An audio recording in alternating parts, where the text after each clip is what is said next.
that when your commander-in-chief has given you order, do it. Did commander-in-chief give order to go into the bush, Pastor Adeboye, sir? Sorry, you are father in the Lord. I'm not a pastor. But I'm quoting what you say so that your member could be here. You said it. That when the commander-in-chief has passed the order, so if the people don't do it, so it's their no. If Nigerian style is the commander-in-chief, you choose me, man. Ẹ káàbọ̀ sórí ìkànnì mi. Ẹ wá kẹ̀kẹ́ fìdílé kẹ wá gbọ́ nǹkan tí wọ́n sọ nípa ọ̀rọ̀ àwọn ọmọ tán kó lọ ní ìlú Ọ̀yọ́ tí àwọn ìjọba Ṣèyí Mákindé tí wọ́n fi òní dá ọ̀la tán sọ pé security máa dé. Àwọn security ti wà ńbẹ̀, wọ́n mọ ibi tán wà, wọ́n mọ ibi táwọn people yẹn wà tí wọn ò rí kankan ṣe títí di òní ló jẹ́ 55 days tán kó àwọn ọmọ yẹn lọ sínú owó. Ẹ wá kẹ̀kẹ́ fìdílé kẹ wá gbọ́ bí wọ́n ṣe tún pẹ̀rẹ́pẹ̀rẹ̀ ọ̀rọ̀ nínú fídíò pẹ̀lú ọ̀rọ̀ Pastor Adeboye náà. Ṣe nǹkan tó lẹ́tọ̀ọ́ fáráàlú òun náà ṣe yàn wọ́n síbẹ̀ tẹ́rí tó bá tiẹ̀ níjà tó ń bára wọn jà kò yẹ kó jẹ́ pé aráàlú náà máa fi gáàbù. Ó rọ̀ǹgì pátápátá wípé ẹ̀mí àwọn èèyàn ni wọ́n fi ń gáàbù náà fi ń dàgbò. Nọ́mbà 2, wọ́n máa ń sọ̀rọ̀ kan lórí platform yìí pé nítorí pé àwọn pípọ̀ yìí wà ní position a rò wípé wọ́n normal. But they were not normal. For the fact pé àwọn tó tiẹ̀ tún kó ní Èkìtì àbíjọba bí Kogi àbíbo tí wọ́n kó àwọn ọmọ yẹn wá kó sẹ́ tó bá jorí ahun tí ò ní ké bí wọ́n ṣe dà wọ́n sọ àwọn ọmọ yẹn dàdàkúdà for the rest of their lives. Ìyẹn nìkan lásán ó ti tó ọ̀rọ̀ ó yẹ kí gbogbo wa ká sùn báyìí ká dorí kodò ká máa wò pé ṣé a sì ní ìlú ṣá. Bóyá Ṣèyí Mákindé lọ bá Tinubu, bóyá Ṣèyí Mákindé ò lọ bá Tinubu. As far as I'm concerned, state Ṣèyí Mákindé ni ìṣẹ̀lẹ̀ yìí ti ṣẹlẹ̀. Everything within his own power is supposed to render it. Kò dé ṣe. Ẹ má bínú mà, mi ò kọ́ ti yín short, mi ò kọ́ ti yín. Ó lè jẹ́ káwọn aráàlú mọ̀ káàdì ẹ̀mọ̀ wípé lóòótọ́ gómìnà yìí gbìyànjú. Gómìnà bàbá oníjó. Adeleke tó ń jójú ẹ̀ bó ṣe ń jójú ẹ̀ lọ́pọlọ wà fún. That is exactly nǹkan tí mò ń sọ tó lẹ̀ kó bí yá kò yé mọ́mì tó wà lókè. Bí wọ́n ṣe ń jójú ọpọlọ wà fún. Ó bá gbìyànjú kó ìyànjú lò tí. Ó lọ bá Tinubu o bóyá kò lọ bá kò dífà rárá ó yẹ kóun lè ṣe nǹkan tó yẹ lẹ́tọ̀ọ́. Ìhun tára mọ́mì testimony ẹ má bínú mà ṣe gbọ́ nínú price ẹ̀. Ẹ gbọ́ nínú price ẹ̀ kan tó sọ pé òun ò ní power láti release our army. The authority has to come from the above. The bad boy praise come to some. Sorry, request fún wọn pé kí wọ́n wá. Wọ́n ti fi ṣolórí fún Ọ̀yọ́ state, right? Àdìpọ̀ tó bá nídìí kó gbé ìdí tiwọn náà síta pé mo bèrè nǹkan báyìí o lọ́wọ́ olórí o kò fún mi ní o. Nǹkan tí wọ́n sọ nìyẹn now. What I'm saying. But he said it now. Kò sí gbogbo nǹkan tá a gbọ́ àkọ́ ń gbọ́ yìí wọ́n ní wọ́n pè ní we don't see it. That is exactly what I'm saying. Kó béèrè kó pè kó yẹ ó sọ wípé ọ̀tún wọn sọ nìyẹn ọba ní mi ò ní wọ́n sí tí wọ́n bá sọ pé ó sunkún sí lọ́rùn èyí ò bí ìgbésẹ̀ tó kọ́ ọ́ gbogbo àwọn ẹkún yẹn àpọ̀jẹ̀bẹ̀ lákìsà ni. Mákindé sọ náà.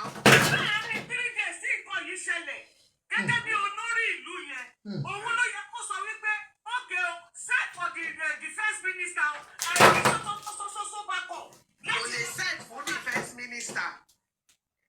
He did what he was supposed to do. Even the committee, he said he went as far as telling the press, get in touch with the commissioner of police. Commissioner of police sọ fún pé ọ̀dà ìfọ̀nà wà láti Abuja. He said it. Ṣèyí Mákindé said it. Ẹni sùn nǹkan tí Mákindé wá sọ nìyẹn. Mo lè wọlé nísìkí ijó jẹjẹ kí n bọ́ síta kí sọ pé ẹ̀rí ṣeré pọ̀ lẹ́nu mi ni. Ẹ̀rí gbogbo nǹkan tá ẹ̀ ń sọ yìí kò sí kankan nu wa tó wà ń bẹ̀. Wọ́n ti sẹ́ ẹ̀mí tó bá sọ la máa tẹ̀lé. Ọjọ́ tí Ṣèyí Mákindé ti ní ààrẹ tó kò fẹ́ lọ sí pẹ́sidẹ́ntì kílẹ̀ ti di láti bọ́ sí àlùkò pàtó. Ọjọ́ yìí ni tírélà ti bàárẹ̀ wọn àti lọ́ọ̀ pẹ́sidẹ́ntì kọjá. Ẹni sùúrù téèyàn bá kó ẹran téèyàn sì tó kó lọ sínú igbó yẹn gan pàápàá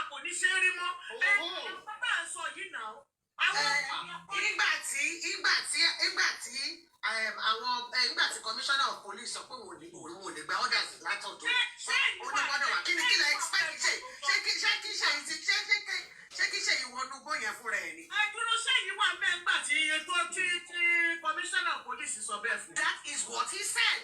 Wọ́n ní ló sọ yẹn. The commissioner of police debunk it. The commissioner of police debunk it. The commissioner of police said that Seyi Makinde was lying. Did he say it? Sẹ́rí wọ́n ní wọ́n pè kọ́tà rí. No, ma. Seyi accused the commissioner of police on live TV. Did the commissioner of police debunk it? I agree with you totally. So my pé lóòótọ́ kọ́ ni, of course ó yẹ kó debunk ẹ̀ pé when was that? I understand. Definitely because òun ò ní rights. Shemo, when it comes to military and all that, they get directives from the government, from the presidency. Okay, is the chief. Let me go this way. Yes, Let me go this way. Ẹ̀sìnmi jòrí, ẹ̀sìnmi jẹ olórí. Ẹni pé mọ́mì o, ẹjọ́ o, ẹ̀yin lẹ máa bá wa wo àwọn ọmọ bíi méjì àfisọ́dọ̀ yín kọ́ wà lọ́dọ̀ yín. Mo ti ní responsibility nìyẹn. Tí ìkẹ́ tó dé tí kọ́kọ́ bá ṣe àwọn ọmọ yẹn, you need to call me in question. You will call me to question. That mọ́mì àwọn ọmọ ta fún yín dà. Ó dà wọ́n ti dìbò fún ẹ ní Ọ̀yọ́ state. Ó ti wọlé. Àǹtí Júmi àti Ayọ̀fẹ́ 1 minute ẹ̀yẹ wà ń bí o. So the way this is a national problem tó ṣẹlẹ̀ yẹn. Then àwọn ẹni tó jẹ́ president tó fi tí ó tó jẹ́ pé òun gba àṣẹ lẹ́nu ẹ̀. Tó bá di wípé bóyá wọ́n ń pè géèmù pẹ̀lú wọ́n tó jẹ́ pé ó wà ní authority ìlú yẹn. You can expose everything. Wọ́n bá máa kó ẹ̀kọ́ lẹ́yìn. You are not exposing everything. Wọ́n kàn beat about the bush ni. Wọ́n fún àwọn ọlọ́mọ síbẹ̀ wọ́n bá yé wọn jẹ́ mọ́lẹ̀ bẹ́ẹ̀. Mommy, testimony. They are not telling us the truth behind all this. Mommy, testimony. Again, so go for you, mommy. Sherry, kì í ṣe àwọn ọmọ yìí ní first ọmọ tá kọ́kọ́ jí kó Nàìjíríà. Bẹ́ẹ̀ni. Now, let me tell you this, man. Sherry, the way the security of this country is designed, like, is only the president ló lè fún wọn láṣẹ àti ṣe the IG ló lè fún any commissioner of police láṣẹ. Now, tí IG tó bá dẹ̀ máa fún wọn láṣẹ yẹn, ó máa gba àṣẹ yẹn lọ́wọ́ president nígbà tó ti jọ́rọ̀ insecurity báyìí. Same thing with the military. This is not eléyìí ò ṣọ̀rọ̀ pé àmọ̀ràn lọ síbi kan náà. Eléyìí pé wọ́n kidnap àwọn wọn 40 something. And that is why they call the president GCFR. Ṣé ó dá nísìn ṣé kí gbogbo òlu ṣé bí kakọ consignment nísìn wọn ò ní nǹkan kan tó fẹ́ ṣe sáwọn ọmọ tó wà ń bẹ̀. Madam, a ti pariwo títí kí ló fẹ́ ṣe? Tí Ṣèyí Tinubu tẹ̀gbẹ́nulé tẹ̀fẹ́ da ẹ̀rẹ̀ ṣé nǹkan tẹ̀mí ò kàn fẹ́ ni wípé ká dà kankan nǹkan tí ò yẹ ká dà lé gọ́vnà lórí ká dà lé lórí. Yes. This is a federal thing. Because military, when it comes to insurgency, the military, the police, the air force, the navy, all hands on deck. Tani commander of them all is the president. No, it's the chief in command. Exactly. You know, Seyi Makinde ò lè come straight to the public and say that. Ó ti sọ náà. Ó ti jáde síta tó ti sọ. Ìgbà tó sọ, Umar jẹ́ kí ẹ rán yín létí. Ẹ jẹ́ rán yín létí. Ẹ jẹ́ kí rán yín létí. Umar, ẹ jẹ́ kí rán yín létí. Ṣebí 2 weeks. Mọ́mí testimony ẹ̀ka sọ̀mọ́. Ilé bá lọ wo gbà tó sọ̀rọ̀ yẹn tí mo kàn ń lọ wo Instagram bẹ́ẹ̀ ṣe argument yẹn ṣe ń kọ́ mi. He came out and he said it. So èmi dẹ̀ rò pé nǹkan tó come out tó sọ ńgbà tó wá síta ó yẹ kí ẹni tó sọ ń pa ókè tó bá sọ pé àwọn Mọ́mí testimony wá sórí platform yìí sìn wọ́n sọ pé bla bla bla bla bla. I know you will come out and debunk it. Of course. Yeah, he came out and he said it, and it's not like they are joking with maybe a cat or goat. They are talking about the children or near you. But tó bá sọ pé mọ́mí lágbájá sọ pé àwọn ò lè ṣe kankan sí. I know you will debunk pé àgbà wo sọ bẹ́ẹ̀ because this is live. Ṣèyí Mákindé jáde ńgbà tọ́rọ̀ yẹn kọ́kọ́ ṣẹlẹ̀. Ó ní wọ́n fẹ́ràn lómi sọ́pà wọn ò lè ṣe kankan sí.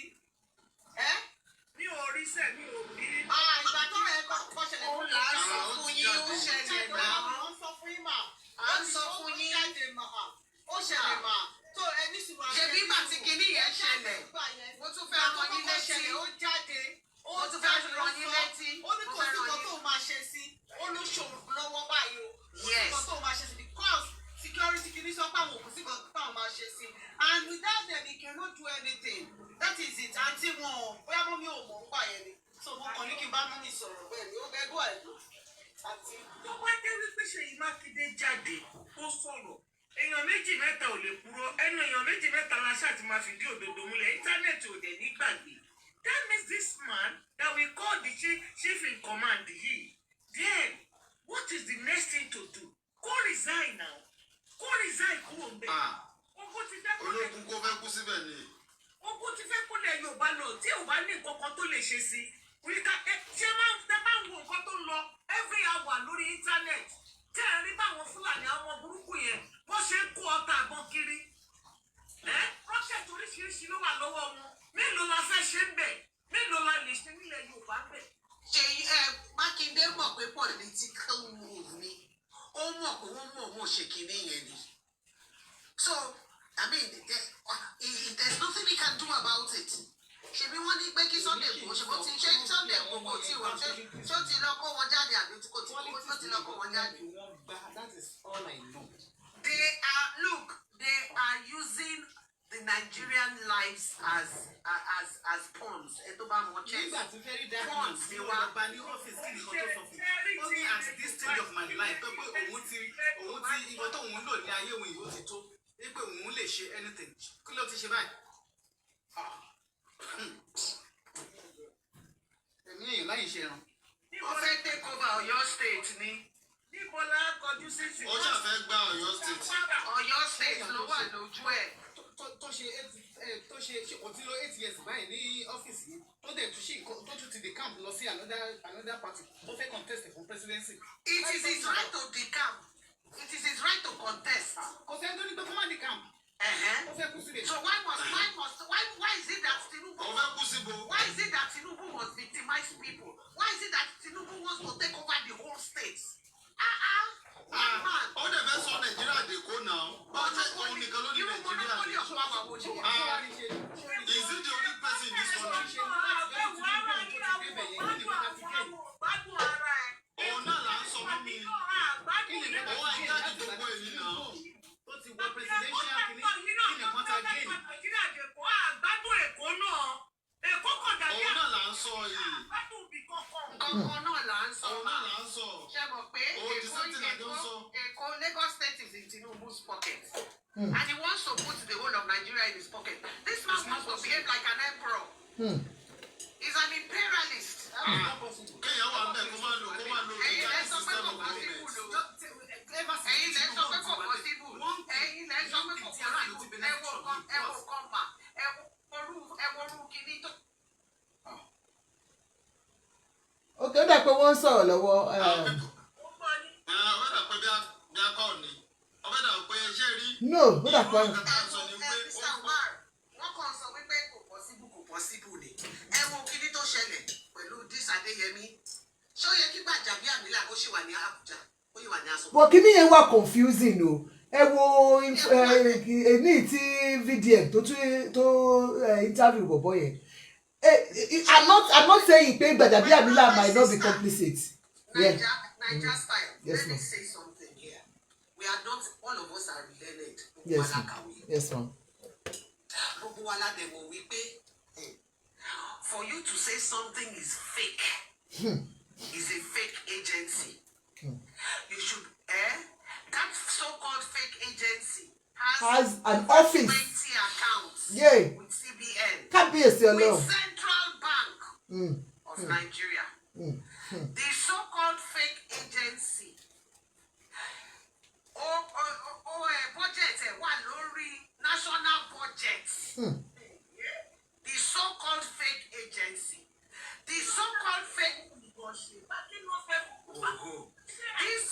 This so-called fake agency. The DG has invited foreigners to that office. The office is in the Federal Secretariat, Abuja. Kò lọ́kọ síta o.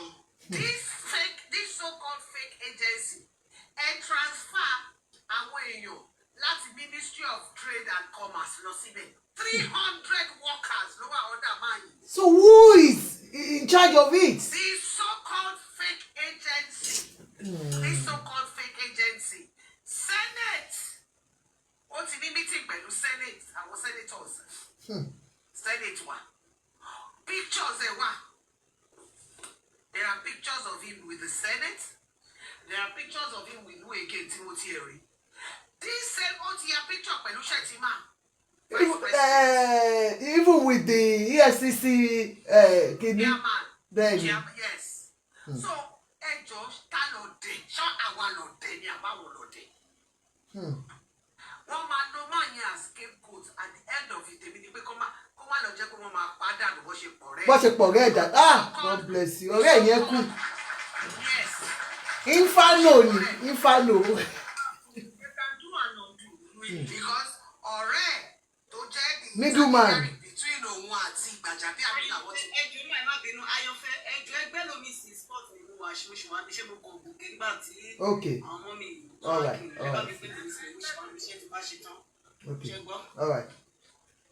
okay Intermediary yẹn sìn wọ́n ti mú kúrò lórí ilé alààyè. So máa yẹn ò ní weakness but máa yẹn ní a lot of documents. tó bá wà láyé ṣe bí èèyàn tó bá wà láyé ló máa sọ kó fẹ́ ja fitafita. Ẹ ṣe wà now àwọn documents tó sign everything wọ́n pamọ́ hòtẹ́ẹ̀lì now wọ́n Gbajabiamila wọ́n sọ wípé wọ́n forge signature ẹ̀ ó dẹ̀ ṣì wà government. Sherry Tinubu he don't see Nigerians finish. Ó ti rí báyìí ṣe nada.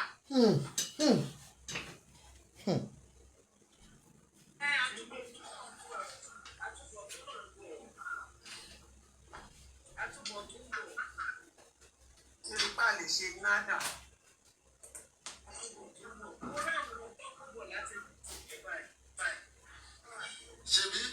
ṣebí àti rí nǹkan tó ń ṣẹlẹ̀ sí wọn àwọn tó jẹ́ pé wọ́n ń dájọ́ òfò tó ń gbẹ̀jọba burúkú wá ilé tọ́nà jápọ̀ ẹ̀mí ò bá wa já ilé tọ́jà fọlójú ọlọ́run fọlójú. Nàìjíríà yẹn wọ̀ láti kó ló ti gẹ́ẹ̀tì information yẹn gbogbo. Information wo nìyẹn? Nǹkan tí báyẹn ṣe tó ń dárúkọ Gbajabiamila fún yẹn. Okay, Gbajabiamila náà ló wí sùn. Ó dà pé owó ló fàjà láàrin wọn. Tó ti yé yín. Owó ló fàjà láàrin wọn. Percentage. Eléyìí tí ò ní clean record kúrò láàrin Amẹ́ríkà. Nígbà 48% of the budget fún. Àwọn owó yẹn gan tó ń jí yẹn kí ló fẹ́ fi ṣe. Oyè mi o, wọ́n fẹ́ kó lọ sọ́run. Ó yà mí lẹ́nu. Kí ló fẹ́ fi ṣe. Àwọn wèrè tó gba mọ́mì àwọn wèrè tó gbowó. Ẹgbẹ́ àwọn èèyàn yóò ní ayọ̀ ọkàn rárá. Tádá fake judgment.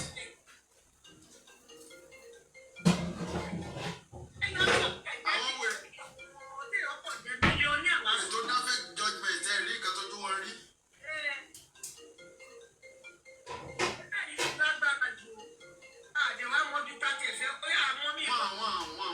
They don't know what they are doing.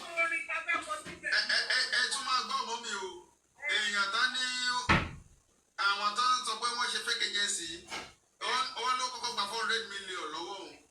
Before kò tó fún un la appointment yẹn. Boy, ó wá kú 200 million.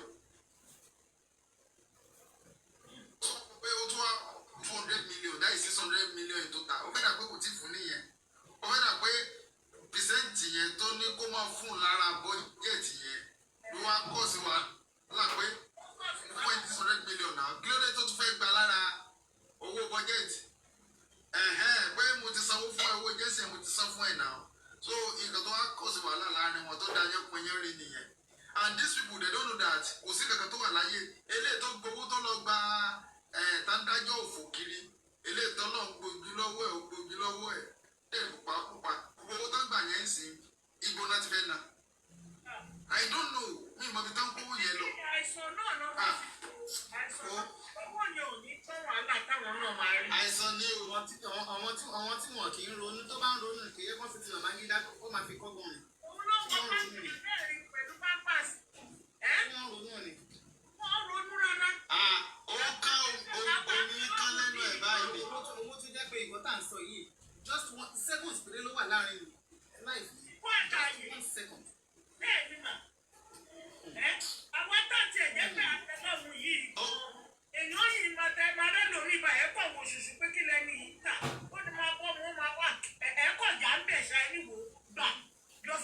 jẹ àwọn òrí nǹkan gidi ṣe fáráàlú rárá. kò sí káwọn fi àjàrà lù ní. ni wọ́n fún wọn ní 50,000 wọ́n fi tàkàrà àti kúlíkúlí. ẹjọ mọ́mì èèyàn tẹ́ ẹ bá kọ́kọ́ fún 50,000 pé kó lọ fi ṣe business ẹjọ ṣé gbèsè tó bá wà lọ́rùn ẹ̀ kò ní kọ́kọ́ san. ó lè sọ pé tó ṣe é. ṣé kò ní ti jẹ wọlé. ọ̀rẹ́ tó ti jẹ́ ẹ fún mi ní kẹ ọ̀dà gàrí méjì. ọ̀dà gàrí kan bẹ̀ yẹn ẹgbẹ́ amáta àti magi òun ló máa kọ́kọ́ fi sọ náà. nítorí ẹgbẹ́ fún 50,000 ó sì tó fún àkàrà ẹni tó jẹ́ gbèsè wá gbégbá àkàrà kó wájú ẹ̀ náà. àwọn àgbẹ̀ ẹ jẹ́ kí n fẹ́ example kan yín mọ́mì ẹ jẹ́ kí n fún ilé example kan pé àwọn gọ́ọ̀mẹ̀ntì wa àwọn leaders wa àwọn ẹ̀rù mú now ní táìmù Ajímọ̀bí ní Ọ̀yọ́ state tó bá jẹ́ wípé ó build correct hospital sí Ọ̀yọ́ state tá maintain like good health system lọ́yọ́ state ẹ jọ ṣé irú ikú tó kù yẹn ṣé wọ́n máa kú ni.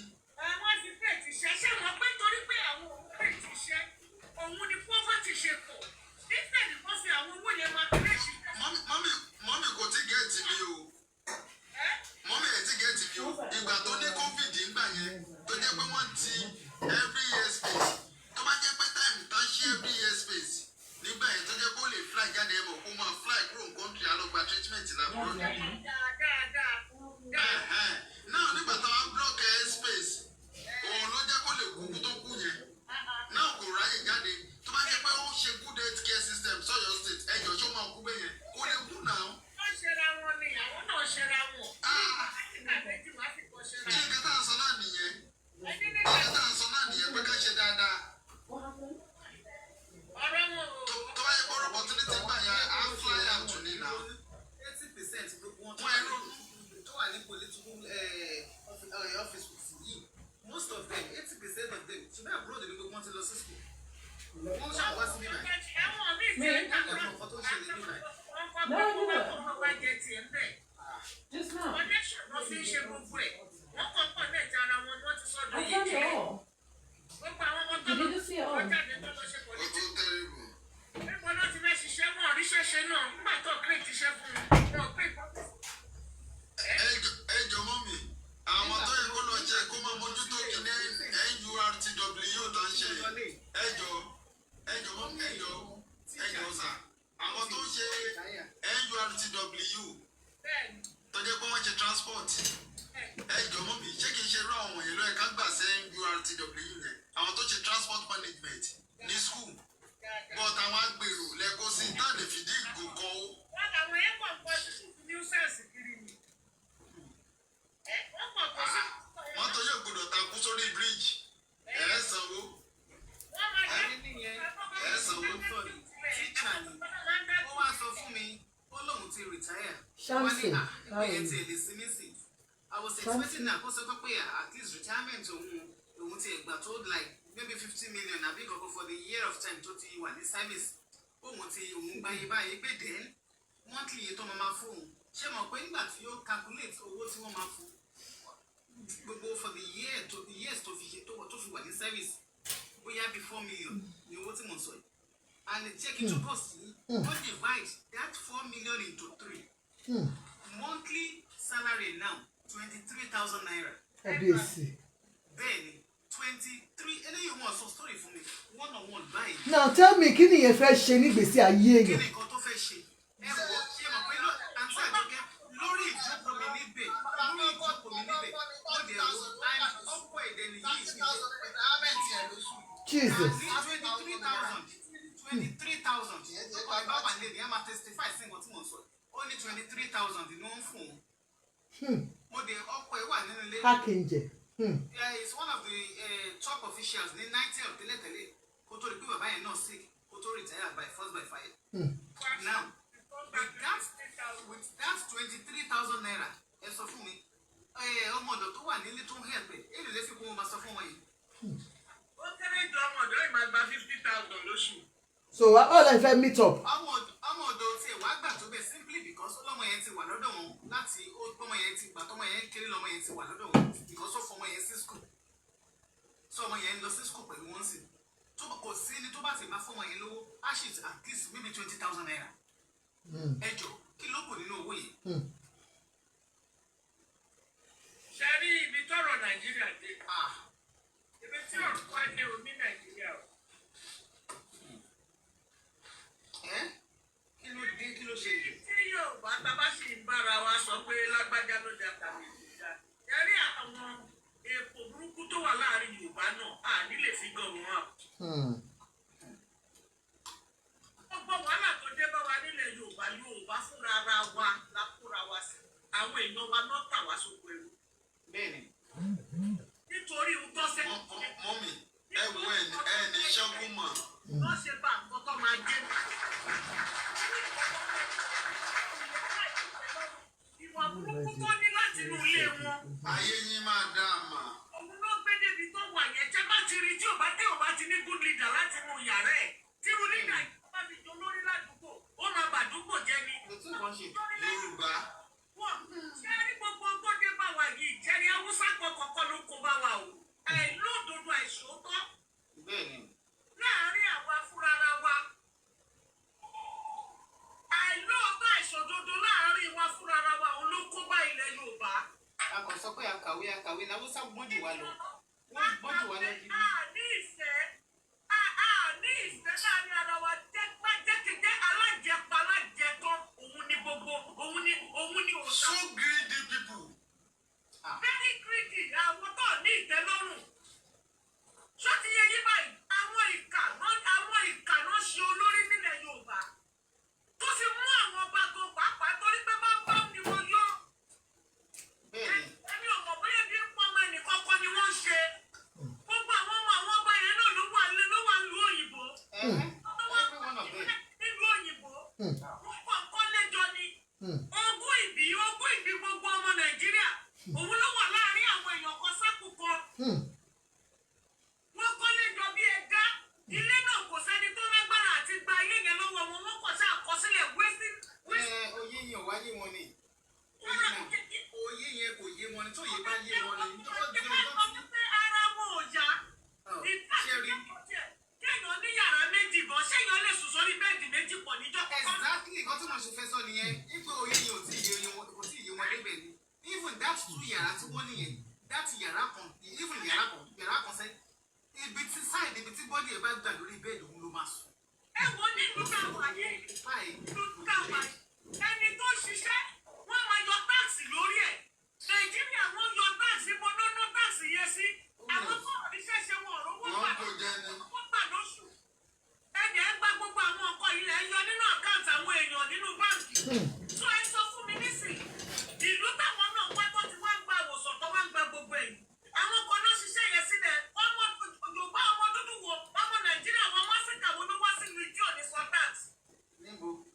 bẹ́ẹ̀ ṣe ń tọ́ sáàsì yẹn òun lè rí àǹfààní táàsì tẹ́ ẹ̀ sọ yẹn national insurance tí ẹ̀ ń rí àǹfààní ẹ̀ kó tó di pé ọmọ wọn pension lè jẹ báyìí 3 months to the time wọ́n ti parí gbogbo dọ́kúmẹ̀ntì ẹ̀ owó ìwòsàn. wọ́n rí gbogbo yẹn àwọn mọ́kà ń lọ síléèwé. Ṣé ìyá kò ní rí pẹ́ńṣà yẹn gbà tí tá a fi kú? Kò ní rí gratitude gbà. ọgbà pension yẹn bẹ̀ náà ló máa kú sí nígbà tó bá tó tí ṣúgà ẹ̀ ti háì ibẹ̀ ló máa. For over 3 years she was a nurse. For over 3 years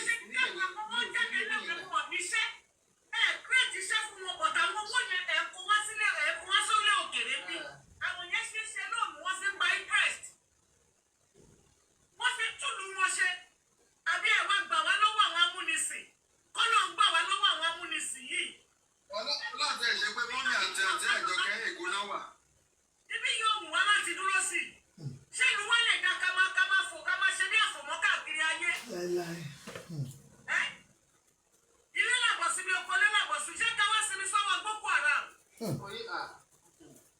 Àní for the 6 weeks tí mo lè ní Èkó ẹ̀ẹ̀mejì àbí ẹ̀ẹ̀mẹ́rin lókè I will say 4 times ni mo gba Ondo ọ̀rẹ́ road yẹn kọjá Ẹ̀wò mo máa ń wò fòkìfòkì báyìí bí ẹni tó fẹ́ jí nǹkan ni. ẹ láyà o èmi ò ní mo ń wò fòkìfòkì báyìí bí ẹni tó fẹ́ jí nǹkan ni. mi ò lè gba ọ̀nà yẹn o ẹ láyà o wọ́n gbé yìí. Wọ́n gbọ́ àwọn tó kọ́lé sí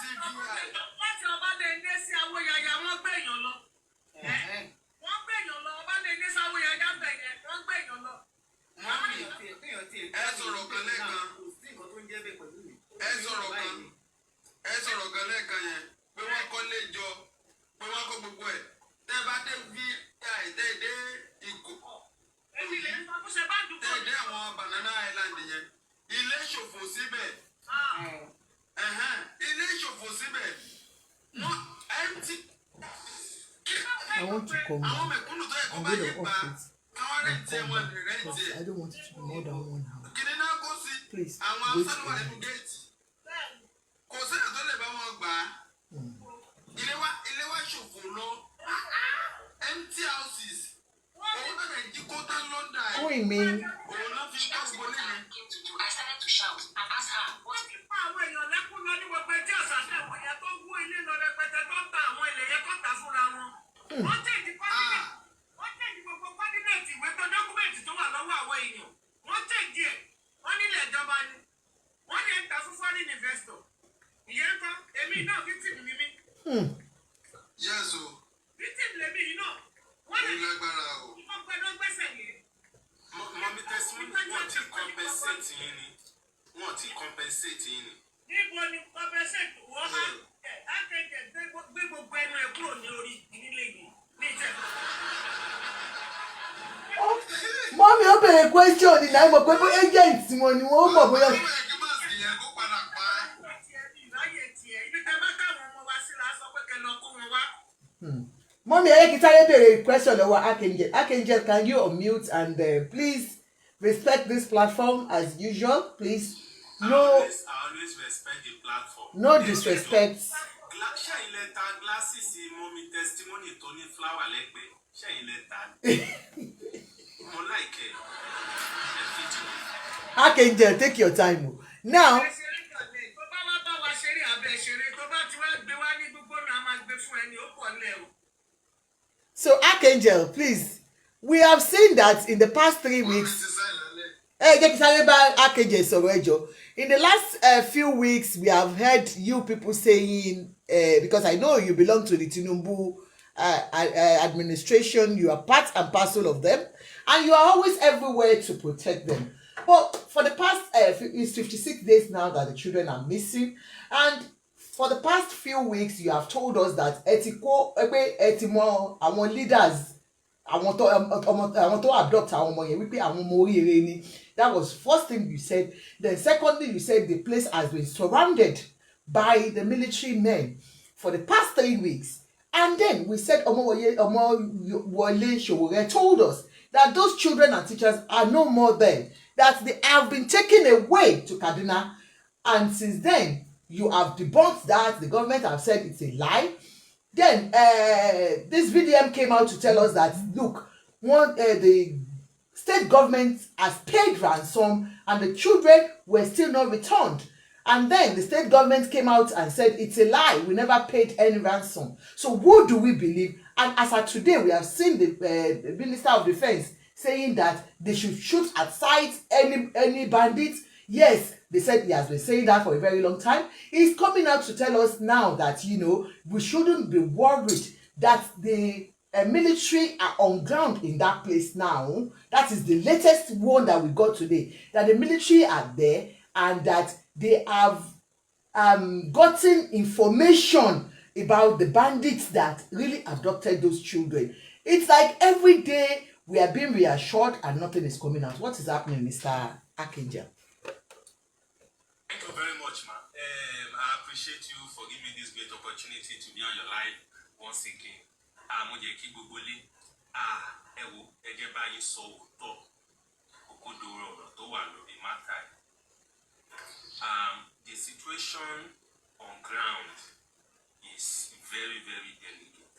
The situation at hand is very delicate. Very, very delicate. Okay. Yeah. Why? Because there are threats of wípé wọ́n fẹ́ pa àwọn ọmọ yẹn. Àwọn people yẹn wọ́n làwọn fẹ́ pa àwọn ọmọ yẹn. So even the military, they need to be careful. Even they even inform the Igboho team too that they need to be careful so that they don't just go in there and process. Okay, nǹkan tí mo sọ ni pé the situation on ground there is very delicate. Those guys, they stated that I'm already at the back of Bangladesh. If the military moving or if anything happens, on the effort to rescue them, that they are ready to buy them. So is a critical issue. So we won't say we want to rescue children, and at the end of the day, in the process, they buy all those children we want to rescue. The parents won't find it funny. The community won't find it funny. This platform will be on fire. Even the president won't be able to curtail the adverse effect of anything that will come out of that. So they are being careful. So negotiation is ongoing, but they are being careful. The military is still surveying to see if there will be loophole on how they can sweep in and get those children rescued. They are there, they've been surrounded, those guys can't run anywhere, but it's a critical issue and we need to be careful. And well, let me just put it like that, because there's other information coming out of that old Oyo National Park that they are even mining gold. Yeah, 100%. So a lot of things are going on in that place. So we just need to be very careful so that we don't lose these children. They've suffered enough. At the end of the day, the process of rescuing them will now lose them. That would be bad. And it will be sad on the Fed. It will even dent the image of the federal government, dent the image of the military, even dent the image of Igboho if they move in swiftly and they get these children bite. So even though we buy those Fulani bandits at the end of the day, but losing those children is the most important thing on the mind of the government, on the mind of the military, and even on the mind of, I think, the Igboho team too. So it's delicate. Those people are vicious.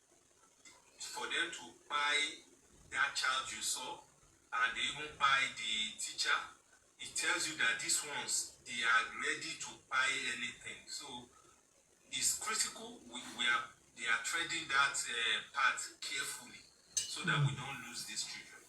So that's the situation on ground currently. Negotiation is ongoing to see how we can rescue them, and that's still ongoing. That's all I can say. For that one, thank you. Before I will allow you, mommy, and everybody to ask a question. Then the second one, Emma Binu, it's about this Mr. Akinyemi's case with the Mr. Gbajabiamila. What's your take on that? Do you think it is this man that is lying, or the presidency and your team? What's going on there? For COS, Chief of Army Staff, Mr. Agbesumomi, that I've known for a long time, that man will never lie. Oh, he will never lie. Okay. He will never lie. He will come out and tell you what it is. He's known for integrity. Agbesumomi is known for integrity in Lagos State. Anybody you ask in Lagos State about Agbesumomi, they will tell you he's an honest man. Oh, an honest man. Do you know what he did in America? No, I'm coming. He an honest man. Mommy, let him just finish. Mommy, let him finish. Mommy, ẹ jẹ́ kó land, mommy, ẹ jọ̀ọ́. Mommy, Asabi, ẹ káàbọ̀ aunty. Yes, everybody know Agbesumomi for integrity, honesty.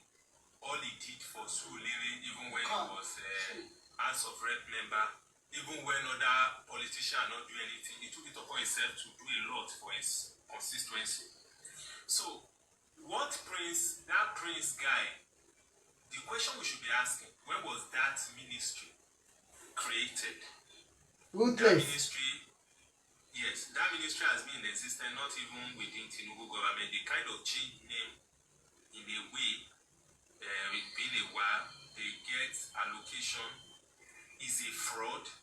The question we should be asking is, how did that ministry get into the national budget?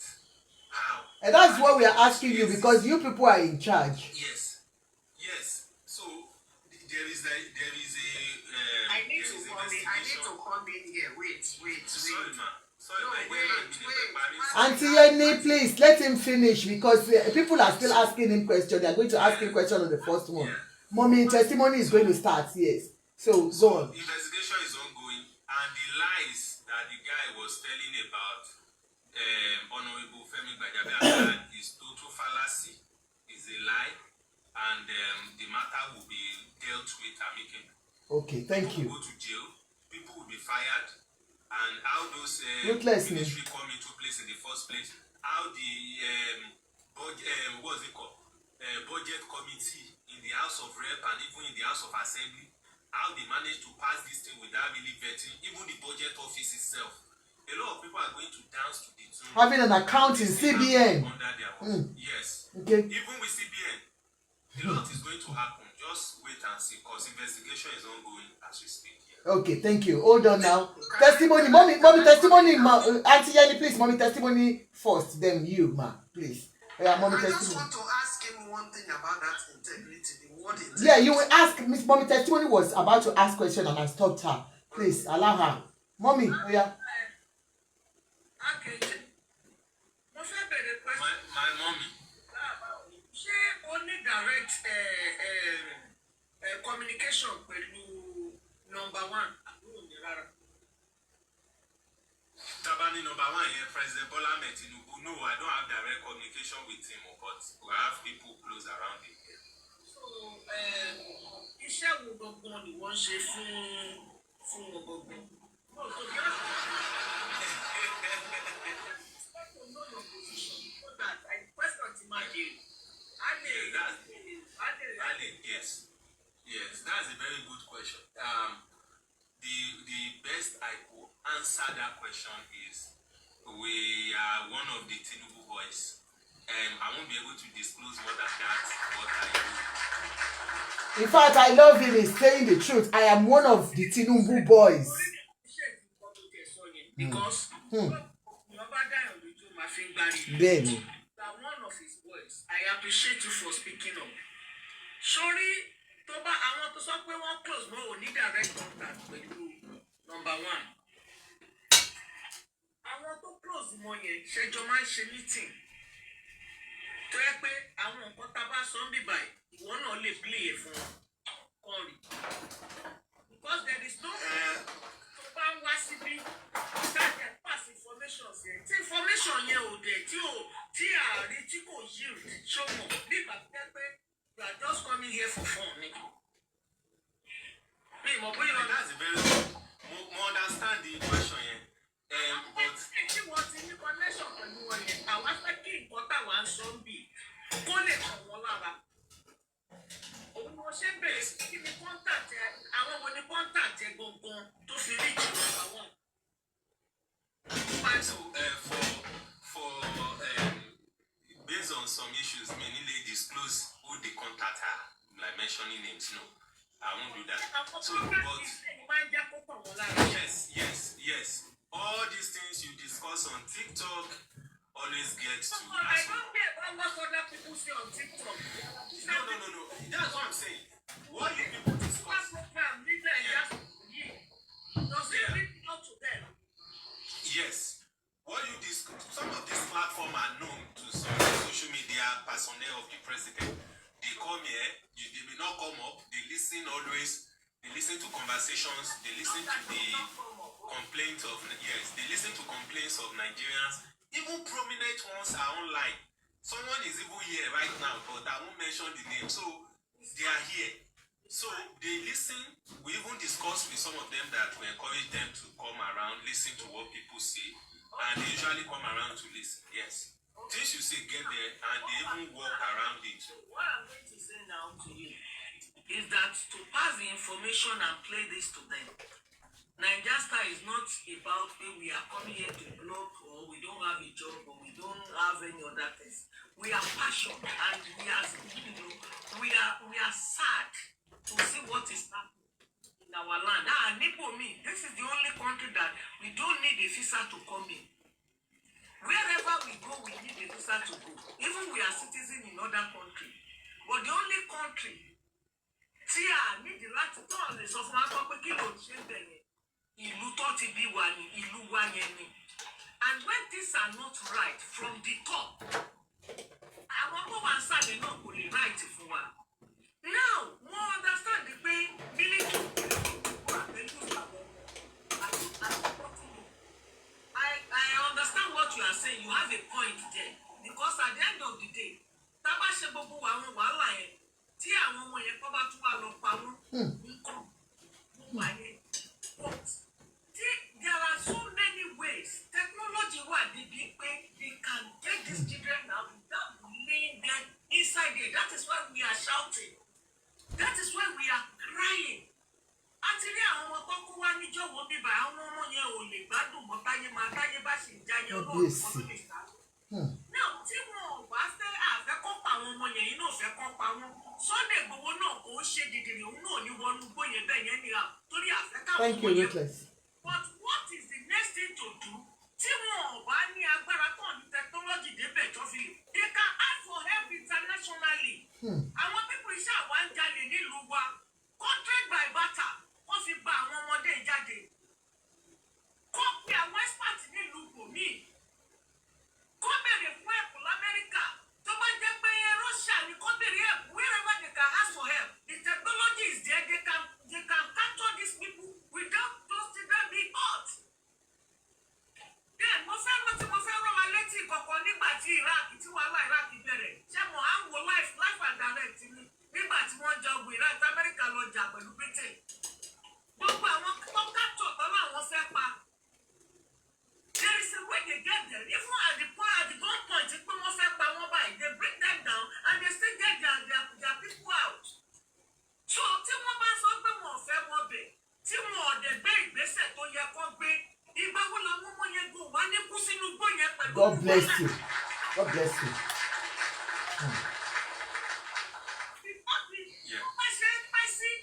Bí ó bá ṣe ń pẹ́ sí làwọn ọmọ ẹ̀ máa di tolerate sí. Tó bá wọn fúnra ara wọn ò pa àwọn ọmọ yẹn, condition táwọn ọmọ yẹn wà á pa wọ́n. Kí Ọlọ́run má jẹ́ kí wọ́n kúkú yà kó má kú gbé fún Nàìjíríà. So they have to ask for help where the help is now. Not that they will just be quiet and say that because àfẹ́ kí wọ́n pa àwọn ọmọ yẹn. Yes, àfẹ́ kó pa wọ́n. But àwọn ò ní kẹ́ wá sọ ìgbésẹ̀ tẹ́ bá ń gbé ní gbangba. Nítorí àlè sọ fọ́ta wípé mò ń wọ àbá ẹ. Ọ̀pọ̀ bá ti gbé ìgbésẹ̀ yẹn at the earlier stage ní jọ́kìnrin jọ́kejì jọ́kẹta.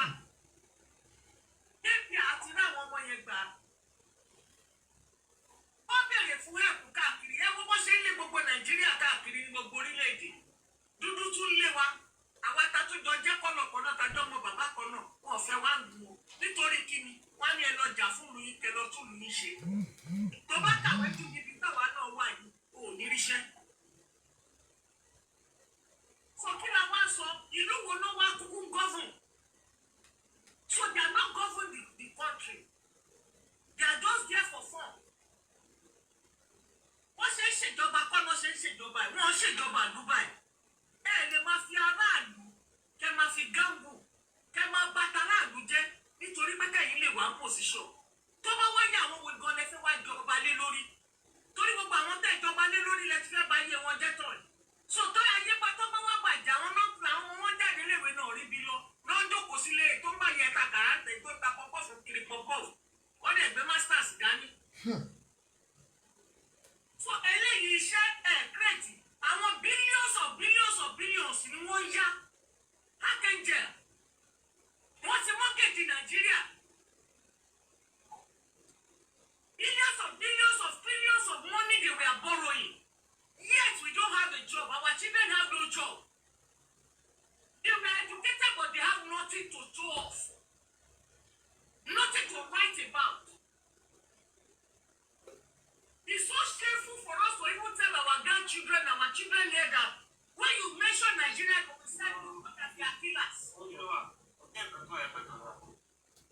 No, ẹ jẹ́ kí ọ̀rọ̀ yìí kó kọ̀ wọ́n lára kó ru àtúbọ̀tún wípé àwọn tó gbé àwọn sípò òun làwọn betray yìí o wọ́n betray àwa tá gbé wọn sípò ìyá aláta ìyá ẹlẹ́wà ìyá ẹlẹ́gùsí ìyá elépo ìyá oníyọ̀ ètò kiri pọ̀mọ́ ètò pọ̀mọ́ ìjẹ̀bú gbogbo ẹ̀ tó gbé gbálẹ̀ lé lọ́wọ́ tó sọ pé kó máa gbálẹ̀ kiri tó gbé wọn síbẹ̀ wọ́n ti bà gbogbo àwọn ọmọ wọn láyé jẹ́.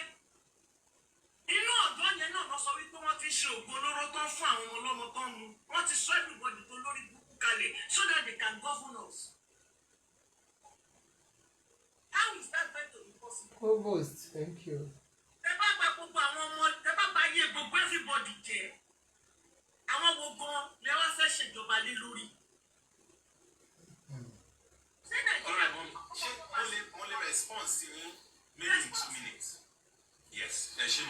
First of all, Ọlọ́run á gba àdúrà tẹ́ gbà, Ọlọ́run á jẹ́ káwọn ọmọ ẹ̀ I jáde be, láyọ̀. after you answer her, our mommy Yeni will talk so that more because I've my down with Alright. okay. So, one thing I want you to know, and for others who are present to know, is that the government Thank you, is Dr. not Sissy. on this issue. Hmm. Ẹ̀jẹ̀ ti hit here well. We understand the level 31 pé condition ọmọ yẹn, but the good news is there are negotiations that okay, we want those children to be taken care of. They have access to good health and all those things. Níbi tó wà yẹn. Those things, those things are part of some of the negotiation they are pushing. That okay, let these children have good food, let them eat well. So who is supplying them the food, Mr. Archangel? Yeah. Now, I'm not saying they've started supplying them, but those are some of the negotiation they are pushing for.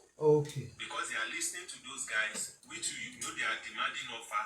Okay, before we are going to answer your offer, you need to do this in respect to our own offer as well. There are efforts to hostage rescue. I just want to speak generally on hostage rescue. There are some they call delay tactics. You want to wear off those guys. You want to disorientate them. Yeah, good. So those so for the children, the government is trying everything possible. Okay. But the major point of the government is we don't want to lose them. Okay. That's the germane thing. Okay. Thank you. That's why you see that they've not stormed that place. Okay. We are not Russia. Russia will have stormed the place. They don't care how many number of children will buy. Maybe they buy 20. They are able to rescue 20. They will say it's good news. But we are more concerned to each individual family. If some children are rescued, 10 lose their children, how would the family feel? What would be the state of those families going forward? Okay. Why is it their own child that was cried? So all those controversy they put in place, okay, we need to make sure that we guide these children with this at every means possible. So negotiation is ongoing. Thank you. That's fine. Let's hear from Mommy. Okay. But okay, Mommy. Archangel. Wọ́n ní testimony ẹjọ́ ẹ ti sọ̀rọ̀ púpọ̀ ẹ jẹ́ kí n sọ tèmi. Tèmi wà very short. Very, very short. Archangel came here to introduce Femi Gbajabiamila as somebody to need integrity. Please, do you know what integrity? Do you know what it means? The definition of integrity. Archangel, I know you know the definition of integrity. Yes, ma'am. Thank you. In 2003, in the United States of America, in the state of Georgia to be precise, what happened to Femi Gbajabiamila then? Even before he answers, do you know that as we speak now, Tinubu inaugurates working group of political bills. Governor, the same Gbajabiamila that somebody is accusing of corruption is the head of that committee just of today. What did Gbajabiamila do in the United States of America in the year 2003 in the state of Georgia? Maybe you tell us what you read. No. Do you know what he did or you do not know? You say you are you said he's a man of integrity. No, I'm not privy to that information. All right. Do you know that Femi Gbajabiamila is a lawyer, right? Yes. Thank you. There was $25,000 that he collected from clients. He was supposed to use it. The client, Ogbowomi, and you can go online and check for it, Ogbowomi. After Ogbowomi, because of that thing, he was suspended to practice. He now later refunded the money, and then after refunding the money, I think it was 2000. You're welcome, sir. In 2020,